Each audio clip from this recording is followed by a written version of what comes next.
You might think Hiragi Seichi is a loser, but in reality he's not. He's an ugly, low-life, below-average, fat-looking buffoon who manages to make it to another world where his ugliness still almost ruins him. As the heavens may have it, he eats a fruit and becomes hotter than my imaginary girlfriend Sophie Rain, and now wants to use his newfound beauty to clap every girl he comes across. When I heard the name Fruit of Evolution, I thought it was about melons of evolution or peaches of evolution. Nonetheless, the anime opens with the protagonist telling us his name, Hiragi Seichi. He's mysteriously not on Earth, but what's that mysterious Melanie girl who looks sweeter than Fanta that just appeared in front of him? She immediately jumps on him and blesses him with all her melons, pressing on him and wrapping him like a birthday gift with her skin smoother than a smoothie. She tells this ugly-looking monkey that she loves him and they should get married. He, like every other useless across the face of the universe, freaked out, and now let's run through how we got here. It was a regular day at school where he is bullied because he's a fat, ugly, rotten egg-smelling human. Just a normal day. That one would expect a pop quiz, not a pop-up deity. A voice comes over the speaker claiming to be a god and announces that the class is getting an all-expenses-paid trip to another world. They're being isekai'd away. Everyone's gonna be a hero, get OP powers, and have a stat sheet. Naturally, they're told to form groups because teamwork makes the dream work,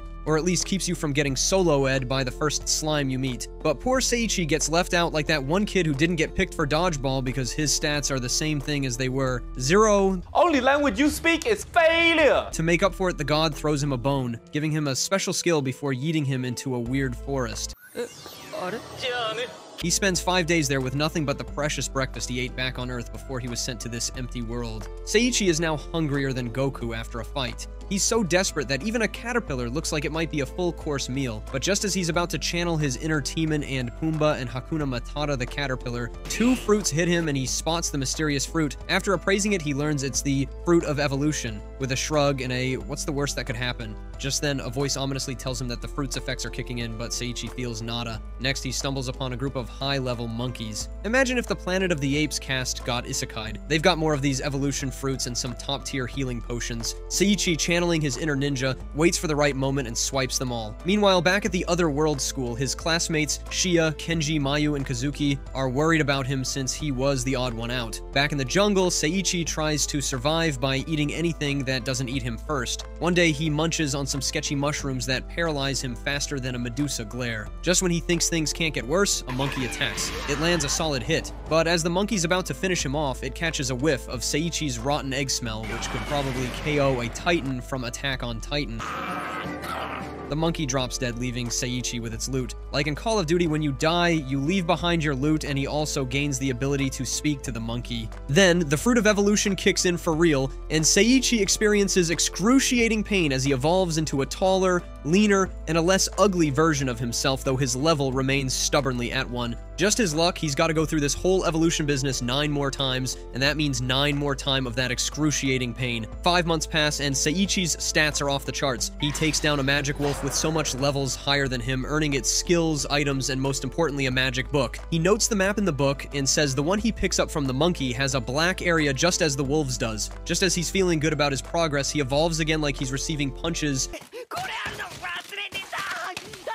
from an invincible man, and this time, it's the 9th time. All that's left is 1 more evolution and he'll be done. A group of clever monkeys surrounds him and a massive pink gorilla challenges him to a fight. Seichi tries to dodge the punch, but when the gorilla blushes, he realizes it's a girl. And not just any girl, this pink gorilla named Saria is smitten with him after exchanging blows and deeming him a worthy man to clap her for the rest of her life. The fight drags on and Seichi's magic isn't working, leaving him to embarrass himself like he's failing a Naruto jutsu in front of everyone. Just as he's about to be turned into a pancake, he gets an idea. He unleashes his secret weapon, his toxic body eggshell, but instead of knocking her out, Saria falls head over heels for him, proposing marriage on the spot. Before he knows it, Seichi is carried off by this love-struck gorilla. After successfully making Saria fall for him, she graciously drags his ugly face to her treehouse, where she cooks for him. First, he thought what good would a meal cooked by an oversized chimpanzee would taste, but when he tasted it, his tiny little Lima mind was blown. She makes him new clothes, and by looking at his ugly face and imagining the size of his Excalibur, she insists he'd make a great husband. Though Seichi suggests maybe she should consider a male gorilla or find Kong instead. Saria isn't having it because she's blinded by his tiny human eggplant and only wants his Excalibur drilling her peach. Seichi is just looking for the perfect opportunity to abscond. Later they go fishing, and Saria is fishing. The ugly monkey sees this as an opportunity to run away, but as he turns around, as fate may have it, Seichi freaks out out over a giant spider, but Saria takes it down in an instant. Worrying about him in a way that makes him blush like a schoolboy in a romance anime, she's got him smitten by her gorilla muscles, and I'm sure Kong is jealous wherever he is. The next day, Saria mentions that she's going on a quest with the clever monkeys to find more fruits of evolution, which she had been saving for her future husband. Seiichi confesses that he ate them because he was starving, but Saria forgives him without hesitation, declaring they're already married, even though Seiichi insists they aren't. While Saria is out hunting, Seiichi sees this as the perfect opportunity to run away, and as he tries to escape, she catches up to him as he's dashing away, screaming that he shouldn't go that way, but the monkey keeps on running from his gorilla wife. On the other hand, the accepted candidates are going through the usual isekai drill, where they're told to defeat the demon lord and immediately head into training. Back to Seiichi, who runs to the mouth of a cave and notices the intense aura coming from it. Saria calls out to him, and the thoughtless cow dashed into the cave, ignoring all the red flags that this is a bad idea. Inside, he encounters a low-budget overlord skull on a throne. The skull introduces itself as Demon Lord Xenos. It took one look at Seiichi's ugly face and was not impressed with Seiichi's low level because he expected someone a lot better. Xenos attacks anyways, but Saria jumps in the way and she took the sword through her chest. Seiichi tries to heal her, but Saria says it's too late, thanking him for never fearing her. As Seiichi cries over her, Xenos mocks them, saying it's ridiculous for a human and a gorilla to be clapping themselves. Saria is just happy he's been laid, and for the first time, she hears him say her name. Fueled by rage and heartbreak, Seiichi summons the magic sword he got from the wolf and takes on Xenos, vowing not to forgive him for hurting Saria. Xenos was about to land a fatal blow, but Saria began to glow, and Seiichi lands a finishing blow, sending the skeleton to the land of the dead. Xenos is stunned that he's been defeated, but he's grateful to Seiichi for showing him what true love is. As Xenos passes on, a lady appears next to him and he tells her he'd take care of her now. Saria continues to glow, and it turns out that the sweet, mysterious Melanie girl that appeared in front of Seiichi before was Saria. She asked if the monkey can recognize her, and he says she's Saria. Seiichi can't believe his eyes. His pink gorilla waifu is now a star he can't get his eyes off, and a rock he's like to stick his Excalibur in. Together they go through the demon's loot, including a book that tells Xenos' tragic backstory. Turns out he was a beloved noble who was cursed by the Emperor, turning him into a monster. As Seiichi finishes reading, the demon's skills and items pass to him, and a voice announces that Seiichi's final evolution is beginning. Jay goes through the evolution, but this time like he's being struck by Zeus lightning. He emerges even more handsome and powerful to Saria's delight. He tells her they should leave the forest and go around the world clapping, and she agrees to go with him. Suddenly, a tiny sheep named Mr. Sheep appears, claiming to be the dungeon administrator. He rewards them with a Fruit of Evolution cultivation set and a 30-day travel kit. He even changes Saria's clothes into a dress that pops out her juicy melons, and gives Seiichi a helmet before teleporting them out of the forest. As they step out, hand in hand, they encounter a level 88 slime, which Seiichi easily defeats with a slash of his sword. Saria was rather impressed by his show of strength and the ridiculous amount of damage he made by that simple swing. He picks up the loot and gives her the boots, gorilla in boots, and I can't believe I forgot to take the joke of the princes and the frog in Disney while we have the man lip clapping the gorilla into a girl. His helmet began to glow and it forms into a robe, with a letter from Mr. Sheep explains that Seiichi has left his humanity behind, or is slowly leaving it behind and becoming a mindless monster. He is now so powerful he no longer needs to hide. They finally reach the royal capital, where the guard at the gate asks for their ID cards. When they claim they lost them, the guard makes them touch a gem of truth to check for criminal records. Luckily, they're clean, but the guard Claude warns Seiichi not to get involved with the guild, which Seiichi and I finds odd. It didn't take Seiichi 3 minutes to realize why the guard said he should stay off the guild, even though he ignored the waving and headed to the guild. He opens the door and peeks. He sees a lady whooping the behind of an ugly fat man who looks like he's from it. He peeks again, and this time he sees her pouring something that looks hot sauce on him. I know it's bondage dominant SM, but this kink is 50 Shades of Grey level. Just then, the guild master, Gassel, a muscle-bound appeared behind them wearing nothing but Excalibur covers. He forces them to join, while the receptionist, who was a dominating horse rider a while ago, the whipping lady transforms into an even cuter girl named Aris. Saria convinces Seiichi to register with the guild, as he's determined to find Shia, Kenji, Mayu, and Kazuki. Out of nowhere, some sketchy dudes barge into the guild and drags Seiichi to meet their boss. The boss, clearly a bit too impressed by Seiichi's new, less ugly looks,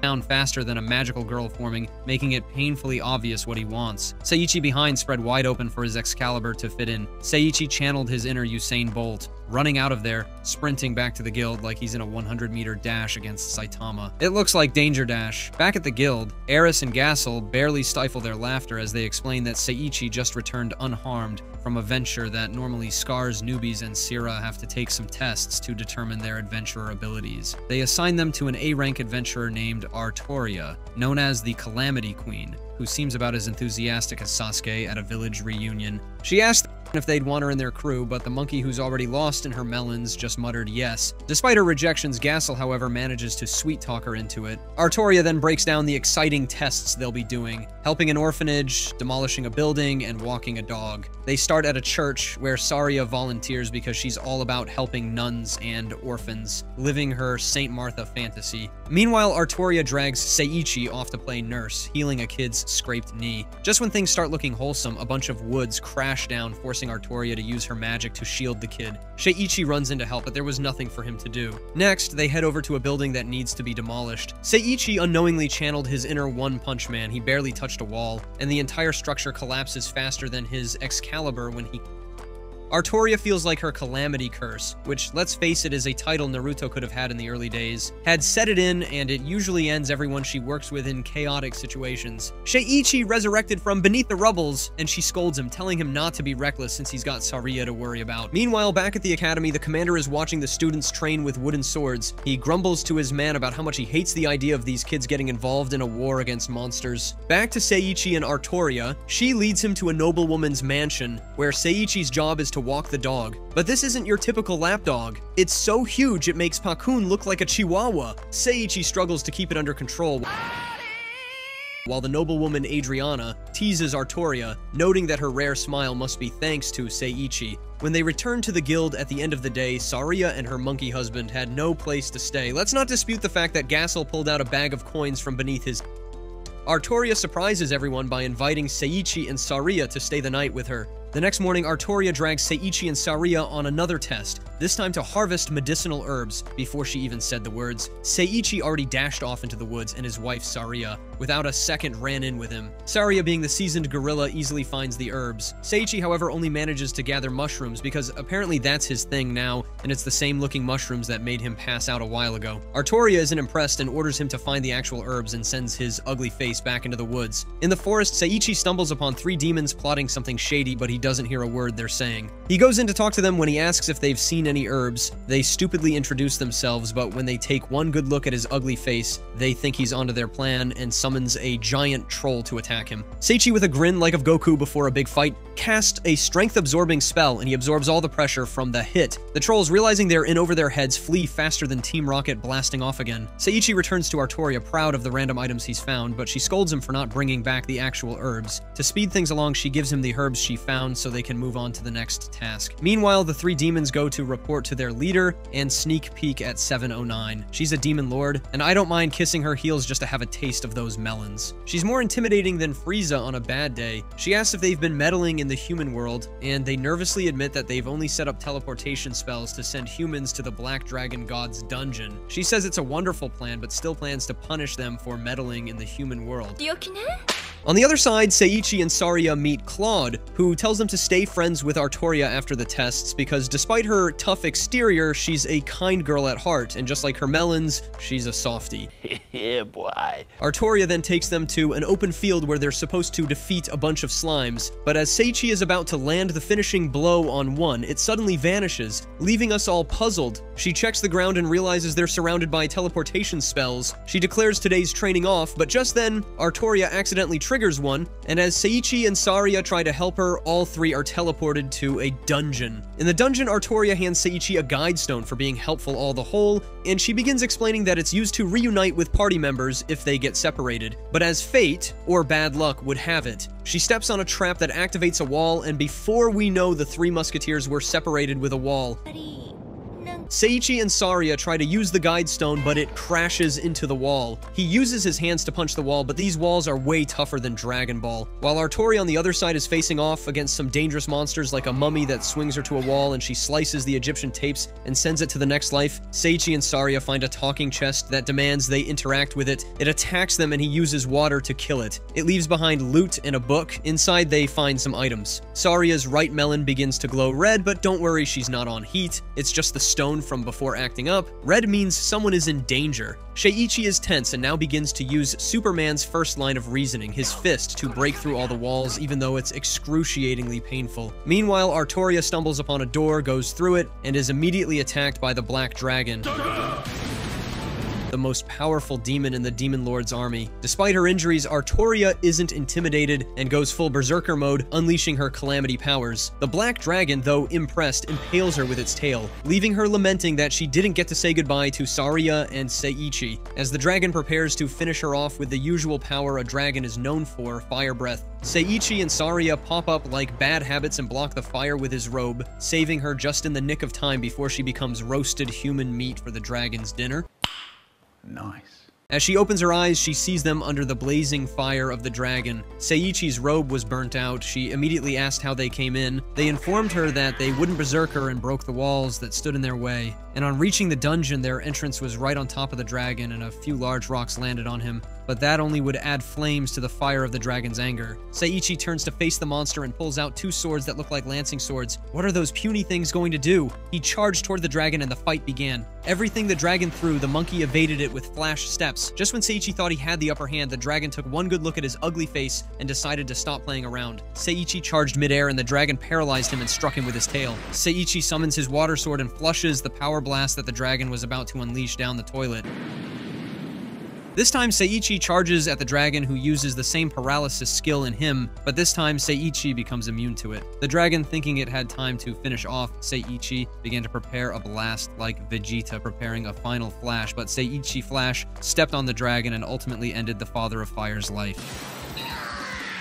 As they think of how to leave this cage and not become modern cagemen, they go to the loot and the monkey powers up. One of those power-ups was spatial magic, which means they could easily teleport themselves from there. He also gets a new slick coat and picks up the dragon's book to read. Apparently the dragon was a good guy and a deity protecting mankind, but those greedy Homo sapiens ganged up against the dragon in a bid to use his powerful materials for weapons. The Demon Lord, however, saved the dragon and looked it away in a dungeon. The end, they both cry, and all of a sudden a little explosion happened, and it was the dumb sheep that called himself the Dungeon Master. He just wrote a letter to tell them he's going on a vacation, and every time Seiichi upgrades, he's losing his humanity. Seiichi teleports them to the city. Artoria opens her eyes and sees that Seiichi is holding her. Her eyes clear as she sees his disgusting face and begins to scream that Seiichi drop her and let her walk, but she's still too weak. He carries her anyway. She shows them her stats, and she's got a 2 million negative luck, and apologized for making them have to go through all that stress. They get to the guild and find out that Gassel and the receptionist tells them that they've been trying to find them all this while. Artoria was touched, and the seasoned virgin opens his dirty mouth and tells her that though she's the queen of calamity, the gravity of destruction, she's got a niche for good friends. Hearing these kind words, she tears up and runs away, the kind of reaction Naruto hopes to get every time he usurps his first jutsu, which is pep talk. The disgusting-looking monkey rubs after her. In the Demon Kingdom, the three stupid demons we saw a while ago were playing a casino game and commending the human mind that came up with such an interesting game. Their Melanie leader, came in and told them the dragon was slain. They all gasp in shock and wonder which humans could have done that. Back on the surface, Seiichi runs into Andriana, who's got the size of watermelons as melons on her chest. Just imagine squeezing them. Duck! He tells Seiichi to keep making Artoria happy like he's been doing, secretly clapping her, don't you think? And he tells her he will and goes in search of her. Seiichi finds her at the place where he mistakenly demolished a house by just placing his hands on the wall. She laments about how others love her and how she feels like a burden. The monkey hugs her from behind and tells her it's going to be okay. He smells her and gets lost in pheromones of clapping the daylight out of her. He pulls back and remembers the ring of happiness he got from the chess box he defeated. He tells her to pull out her hand and tells her he'll always be with her and they should always share their happiness together. She pushed him and absconds again. He recalls his words, and the low-grade monkey realized that he just openly proposed to her. But if that is what jingles he bells, it's fine by him. The next morning, Artoria, confused by her feelings, avoids Seiichi and Saria during breakfast, and this really bothers the monkey. Saria announces that she's going to help the nun with the orphans, while Seiichi decides to do some research on this world instead of taking on a new quest. He asks Gassel about upcoming events, and Gassel informs him that other countries have conducted hero summonings to fight the resurrected Demon Lord. Seiichi can find more information at the Royal Library. In the Royal Library, Seiichi reads up on the Demon Lord, but the books paint the demons as villains, while humans are the real aggressors. It's a confusing mess, leaving Seiichi wondering who's actually in the right. Plus, every time he reads a word from a magic book, he gains hundreds of skills, which is both awesome and overwhelming. After that, he heads out, and on the way, he's hit by a very famous condition called hunger. His stomach growls like an angered dragon who was just forcefully woken from his sleep. The monkey stumbles upon a young lassie that paints. He gets a painting from her, and he's immediately hit by the aroma of a meal miles away. He traces the scent like Tom and Jerry gloating in the air. He gets to a cafe, Eid Cafe, where he chats with two guys, Ranzei and Noah, who seem friendly enough. One is the butler, while the other is most like the manager. Meanwhile, Artoria, still a bundle of confused emotions walking around the streets like a headless chicken, bumps into Adriana, who invites her for tea. Adriana tells her that she's smitten with love, but she denies. Adriana tells her that when a man gives a woman a ring, it's a vow of eternal love, which makes Artoria tear up because she knows Seiichi loves Saria. She wants him to love her too, so Adriana offers to help her win his heart. Back at the cafe, Ranzei and Noah explain to Seiichi that in this world, giving a ring symbolizes eternal love, and retracting it could lead to execution or cutting off his Excalibur. I'm pretty sure every guy hearing that already concluded that he goes and takes her as a second wife. Seiichi panics, realizing he's already committed to Saria. Ranzei suggests he should have an open mind and love both women, while Noah advises him to be clear and honest with both. Seiichi thanks them and heads to the church to find Saria, but Artoria intercepts him and immediately claps his lips before he can say anything. Seiichi internally freaks out, knowing he needs to clear up the ring misunderstanding, but before he can, Artoria, with tears in her eyes, confesses that she knows he loves Saria, and that the ring probably means nothing, but she loves him and just wants to stay by his side. Seiichi blushes, unable to reject her because he doesn't want to break her heart, but just as he's about to, suddenly the church doors fly open and Saria appears, telling Seiichi to accept Artoria because she understands that she can't monopolize his heart. Besides, in this world, strong males attract multiple females, and Seiichi is undeniably the strongest. Moved, Seiichi claps Artoria's lips and Saria cheers, revealing that she also loves Artoria and wants to be with her too. Everyone in the church congratulates them. It's like a wedding just took place, and everyone is celebrating their decision to be together. Seiichi, still daydreaming about how he's going to be clapping two beautiful, fleshy, melony, ripe girls, doesn't have an idea what's about to come his way. Gassel tells Seiichi that every high-ranking adventurer needs a horse. Seiichi heads to a stable where the owner asks if he's going to participate in the Royal Cup, a dangerous obstacle course race with high-stakes prizes. Seiichi isn't interested in the race, he just wants a horse. As luck would have it, he gains the ability to understand the donkey language and quickly bonds with a feisty donkey named Lulu, who accepts him as her master. Nah, that didn't sound right, let's go over it again. When he gets to the stable manager shows him a horse that looks like a dragon, and that's a no-no. That thing is uglier than Seiichi himself. We move on to the next horse that's so weak it died from a little hit.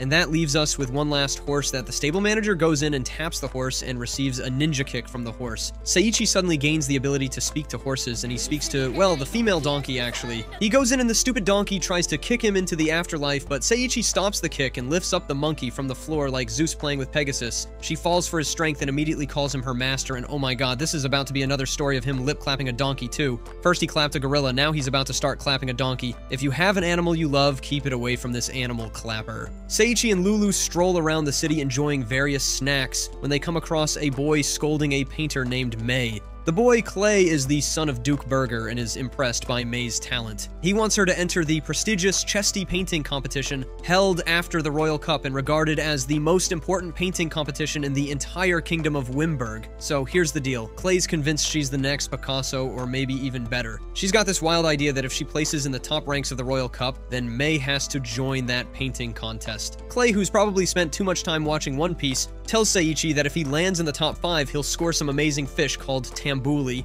And on the day of the Royal Cup, Lulun, who's got more drive than Goku craving a bowl of ramen, is all about winning, because she's got her eyes set on that tambuli. To To sweeten the deal, second place snags photos of the Valkyries' Captain Louise and the first place winner. A whole day with the Valkyries. The racetrack is pretty straightforward, just ride to the gates, circle the city walls, and then zip back in. But here's the kicker, anything goes. Fights, magic, traps, it's like the Dark Tournament from Yu Yu Hakusho. Or if you've ever played Downhill on PlayStation 2, then you'll know just how gruesome it should be. As the race kicks off, Lulun's moving slower than a snail on vacation because she forgot to chow down at breakfast. Seichi L gives her a fruit of evolution, and boom! Lulun's suddenly faster than Sonic the Hedgehog on caffeine, blazing past the other adventurers. But the guy in the lead was already stopped by a group of A-rank and B-rank monster wolves. Lulun, now superpowered, steamrolls the wolves in seconds like they're nothing but a bunch of low-level mobs in an MMO. The other adventurers, freaked out by this unexpected power boost, decide to nope out of the race faster than Team Rocket blasting off again. Meanwhile, Seichi and Lulun think they're still in the race, clueless that everyone else has bailed. Naturally, they cross the finish line first, leaving Lulun grumbling because all she wanted was to munch on some tambuli. All of a sudden, Lulun hugs Seichi and sighs. She begins to glow, and as she was shining bright like a diamond, Seichi's two wives barge in, and they're both shocked to see that he's with a sweet-looking Melanie girl. Artoria's jaw hits the floor, but not as hard as her fist hits Seichi's jaw, and shifts the line because she's not just buying the lie of him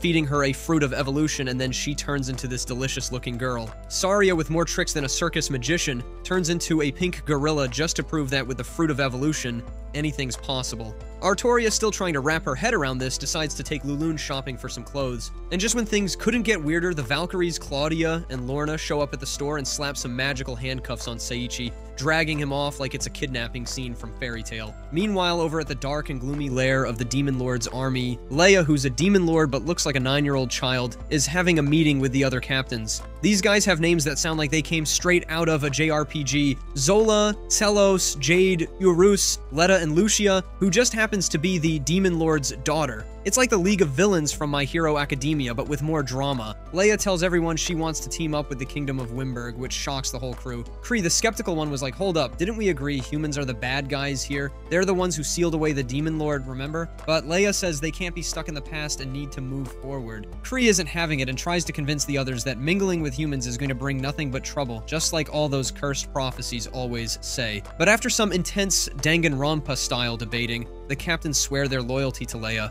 while Kree's busy plotting something sneaky in the background. Back at the royal castle, the Valkyries are giving Seichi his prize for winning the Royal Cup. A day with them, they don't look all juicy to me though. They take him to the training area, where Louise, the captain, is showing off her sword skills like she's trying to outdo Kirito from Sword Art Online, but she, damn, looks so juicy, and already she's about to be on the list of lassies this certified clapper is going to be clapping. She challenges Seichi to a mock battle, and despite his reluctance, they go at it with wooden swords. Seichi has no idea how to hold back, so all his crazy OP skills kick in, and before he knows it, he's won. The Valkyries are left in shock, having never seen their invincible leader lose. And Seichi is even more shocked when Louise kneels before him, asking him to be her master. This is where I say I told you so, but I'm gonna refrain from...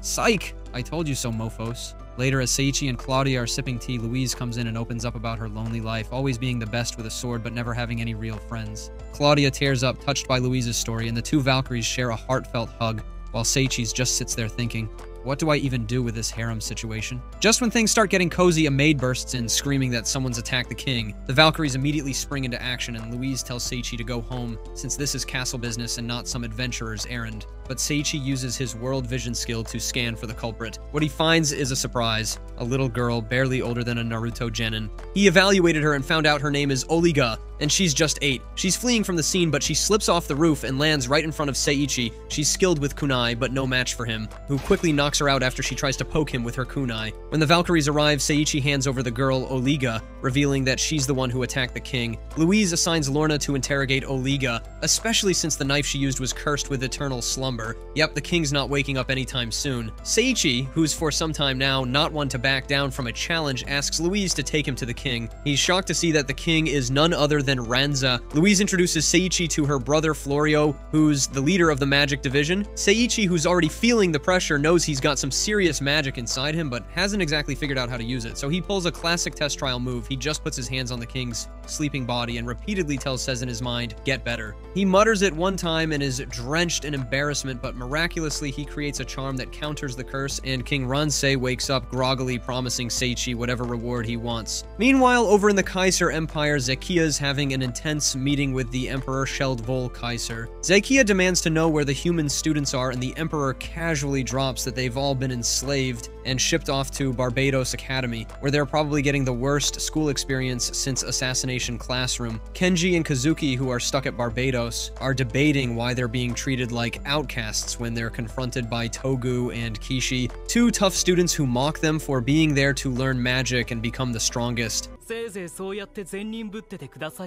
Back at the royal castle, the Valkyries are unwinding with a bath, while Loret can't stop admiring Seiichi's wish to the king. His wish was to train in both magic and swordsmanship with Louise and the others. Meanwhile, back in the Kaiser Empire, Zakia's in disbelief that his students have been enslaved at Barbados Academy. The Emperor's advisor, Helio, reveals that the students have been fitted with slave bracelets to keep them in line, preventing any rebellion. Suddenly, an arrow smashes through the window, but Zakia destroys it before it can harm the Emperor. He races off after the culprit, while the Emperor speculates that the attacker might be a demon. Helio adds that King Ranzi of Vimberg might be forming alliances with demons, which the Emperor sees as treason, especially since he's planning to destroy the demons. Back at the royal castle, Seiichi's girls, Saria, Artoria, and Lulun, are searching for him. He's shocked to see them, but who's more shocked is Florio, who's stunned to learn about Seiichi's relationships. He's got Saria as his wife, Artoria as his girlfriend, a loyal servant in Lulun, and now Louise is in his harem because she considers him her master. Florio dims him a certified clapper who's clapping not one note 3 but 4 gorgeous and delicious looking girls. Meanwhile, Lorna's interrogation of Oliga is not what you'd think it is. Her eyes are covered fine. But what is this nonchalant dress that the interrogator is putting on? The normal questioning does not work, so she pulls out her secret weapon, not an Excalibur, you dimwit. She pulls out an exquisite pork dish that smells so good it makes Oliga's stomach growl like a hungry Natsu, and if Rengoku could sniff it, he's raised right back from the dead just to eat it. The culinary torture is too much for Seiichi, who's not even the one being tortured. He steps in to stop it. Even Louise thinks Lorna's gone too far. In the end, they give the dish to Oliga, who devours it gratefully in a matter of seconds. Louise realizes that Oliga is wearing a slave collar. The collar would make anyone who's wearing it to... Wait, why am I explaining this to a weeb who should know what the collar does, and for non-weebs, if you hear slave collar with a touch of magic, what do you think it will do? When Oliga tries to remove it, she's electrocuted, revealing the dark magic controlling her. In the Kaiser Empire, the Emperor's anger could power up a Super Saiyan. He's fuming when he hears that Oliga, his supposed ace assassin, failed her mission. Helio, the Empire's schemer-in-chief, tries to calm him down, promising that if Oliga doesn't carry out her orders, she'll pull a Lelouch and end her own life in the forest. Meanwhile, Zakia, who's having a midlife crisis worse than Gendo Akari, is questioning his loyalty to the Emperor after his encounter with Cheyenne, an archer who ambushed the Emperor like a rogue ninja from the Hidden Leaf. Apparently, Cheyenne was here on revenge, the love of his life, the only one who made his Excalibur rise, and his jingle was killed by the king's decree to waste all non-human species in the land. Cheyenne urges Zakia to stop being a puppet, and after a fight that looked like a cutscene from Final Fantasy, Cheyenne exits out of there like a Green Lantern. Back at the royal castle, our boy Seiichi is trying to pull off some next-level magic to remove Oliga's slave collar, but it's tougher than finding one piece. Then, in a burst of genius, Seiichi thinks of Abraham Lincoln, the OG freedom fighter, and bam! He creates liberation magic, which actually requires a statue of Abraham Lincoln to be alive to cast the spell, which breaks Oliga's slave collar. Oliga, with tears flowing like a shoujo protagonist after a love confession, or like the lot of us when Shasha from AOT died in the hands of the stupid girl. Oliga reveals that she's a cat beast folk from the Kaiser Empire. Her people were enslaved and only the children survived, shipped off to a boot camp where they were turned into merciless machines. Her hands are blooded from carrying out successful missions, but Seiichi assures her that it's not her fault, but the Kaiser Empire's. Saria suggests that Oliga stay with them. Seiichi agrees, seeing her as the little sister he never had. But Oliga's scared the Kaiser Empire will retaliate. Seiichi, with a smirk that screams plot armor, assures her that he's stronger than he looks. Reluctantly, Oliga agrees to stick around, and the group grows by one more. Meanwhile, back in the Kaiser Empire, Helio contacts Kree, and the two shady characters agree they need to rework their evil plans because the daughter of the Demon King wants to ally with King Ranze. Kree summons a horde of monsters for his next big scheme. Days later, Seiichi is in the midst of his magical training with Florio, leveling up faster than a Dragon Ball Z character after a near-death experience. We see a few clips of how reckless his water ball creation is. But Louise, the Valkyries' badass leader, interrupts their session. She's got a mission for Seiichi to protect King Ranze in her absence because she's moving out because there's been an awful spike in the rate of monster sightings all over the kingdom, and Black Paladin's army isn't enough to handle it. Louise is off to lead the Valkyries into battle, leaving Seiichi as the king's protector. It's like leaving Naruto in charge of the village while the Hokage is away. No pressure. A week later, Eris and Gussel arrive at the royal castle, bringing with them the holy mage Barnabas, the greatest magician of all time. Think Dumbledore, but with more swag. When Folio sets eyes on the mage, he immediately turns into a fanboy and begins spouting about his love for the mage. Seiichi, on the other hand, who's from another planet, doesn't have the slightest clue where the mage is. Folio pulls out a 3-year back-to-back limited edition fan book of the mage. The mage is in some serious fan base system to have a book like that. The mage, what's that his name again? Barnabas? Acknowledges that Folio is an upcoming good magician. When they arrive in front of the king, he seems to know them all as he greets them one by one. Barnabas, who was King Ranze's old teacher, is here to talk business. He's the principal of Barbador Magic Academy and warns that ever since the Emperor of Kaiser enrolled his summoned heroes from another world, things have gone downhill faster than a Gundam in freefall, and it's been one chaos to the other. This leaves Seiichi deep in thought. Just then, a knight rushes in, reporting that a horde of boss-level monsters have appeared in the neighboring forest and are invading a city that's defenseless because the Valkyries aren't around. Meanwhile, far away at the kingdom's edge, Louise and her Valkyries, swords blazing like something out of Bleach, are preparing to attack the monsters alongside Black Paladin's army. But just as things heat up, Claudia brings bad news. Another capital is being invaded by even more monsters. Kree, the master manipulator, is behind this chaos, gleefully thinking that Tiberi is about to fall faster than a Jenga tower in an earthquake, but unknowing to the mastermind, there's a master warrior still at the capital's disposal. Back at Tiberi, Seiichi's girls, the king's knights, and the adventurers are prepping for a monster siege. Gussel leads the adventurers in the first wave. The guild master is surprisingly strong, and everyone follows his lead well, just as things get heated and everyone is putting in all they can. The guard at the gate came to the battle too. Remember the 3 guys that wanted to spread Seiichi's behind like a canvas for painting? They're also here, and they quickly dip their hands into the cheeky behind of a monster. Brother Barnabas begins to help out. The wise old mage tells Seiichi to hang back and watch. Bual and Aiz, 2 of the strongest adventurers, are decimating monsters like it's a walk in the park. Even the knights are impressed, with one of them revealing that he's actually Noad, a former hero. Seiichi's girls also jump into the fray, with Oliga showcasing her skills to her Oni-chan by taking down hundreds of monsters at once. As the battle rages on, Barnabas, who had dozed off during the chaos, wakes up casually when Artaria casts a powerful freezing spell. He begins to cast some powerful spells, wiping out almost all the remaining monsters. But before they can celebrate, a report comes in that another horde of giant boss-level monsters is on its way. Seiichi, deep in thought, knows that the main battle is just about to begin with this wave of monsters that just set afoot. Everyone's preparing to go full Demon Slayer on these demons, heads are about. The monsters have become overwhelming by number. The mage himself has never seen so much R-ranked demons together in one horde. The warriors grow weary, their advances weaken, their punches become less effective. Their front line has begun to draw back step by step. The huge gorilla arms of Saria has become weak. The strength of Artaria's swing has drastically reduced. The muscles of Gussel has seriously become sore. Seiichi is wondering about how he'll pull off a spell so big that Lord Beerus Hakai and Golden Frieza's beam would look so meager. An idea as bright as the sun popped into his head, and he yells out loud like, "Aha!" He said he has got an idea of a spell that could end this once and for all. It's time to pull some Lord Shadow level magic, wipe out all the enemies once and for all. He's already on a low budget Shadow Robe. Seiichi calls it the ultimate spell. He begins to envision a spell that can attack from above and ultimately wipe all the enemy away. He envisions it to be something that looks like God's judgment. A big statue like those you find in front of a courthouse that's holding a scale. He calls out the spell judgment, and a yellow ring appears from his hand and grows bigger as it levitates to the sky. Everyone is pretty amazed. It took some time to activate, and the monkey got embarrassed, thinking the spell won't work, but after a few seconds, the statue stretched out the sword to the direction of the battle, and beams of energy like Zeus lightning bolts began to flash down from the sky. Just like that, it kept raining lightning bolts from the sky. All the monsters were wiped out. No human was affected except Gussel and the receptionist. He checked the data of the spell, which he determined was to hit anyone he felt was harmful. Since he thought them to be a little harmful, they were hit too. The rest were all happy that the battle was over, especially the girls who were stricken by their master's power. Kree, on the other hand, was shocked to the bone that someone had single-handedly wiped out the army of demons, and by some miracle,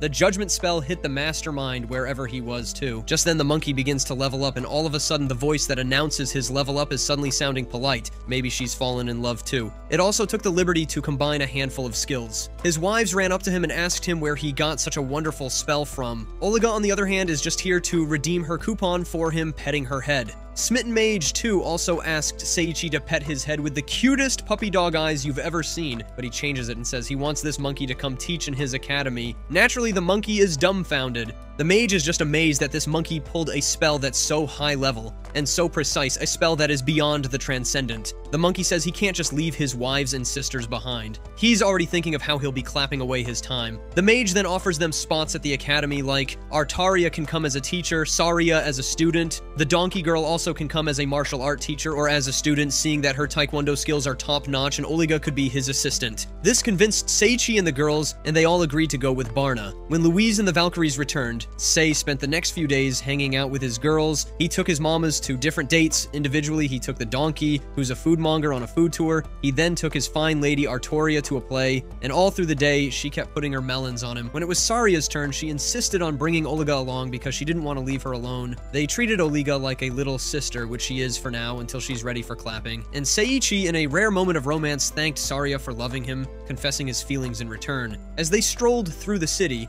they noticed a sign for a painting competition, and to Seiichi's surprise, two familiar faces were competing. Clay presented a painting symbolizing the flames of a matchstick, leaving everyone to interpret it in their own way. Mei, however, stole the show with a painting of Seiichi riding Lulun in the race. Wait, shouldn't it be Lulun Seiichi? Oh, sorry guys, it's not that kind of riding. She declared Seiichi her hero, and despite Clay's grandfather being the judge, she won first place and was offered a chance to study painting in the city of art, Amira. The next day, Louise and the Valkyries returned to Taber, and Seiichi, along with his girls, prepared to leave for Barbode Academy. Meanwhile, Kree, still licking his wounds from the lightning strike, was furious because his resurrection ritual was delayed. A dark voice grumbled that they needed more despair, misfortune, and chaos to revive their dark deity. Kree and his henchmen decided that Barbode Academy, filled with royal children, would be the perfect place to harvest all that juicy despair. At the academy, Kazuki couldn't stop thinking about Ari, the girl who had once asked her about Seiichi, the hero who had saved her life. Meanwhile, back in Taber, the entire city gathered to bid farewell to Seiichi, their hero, as he embarked on his next adventure. On their way to Barbode Academy, they encountered a new character who claimed to be a hero of justice, Gargan of Certain Victory.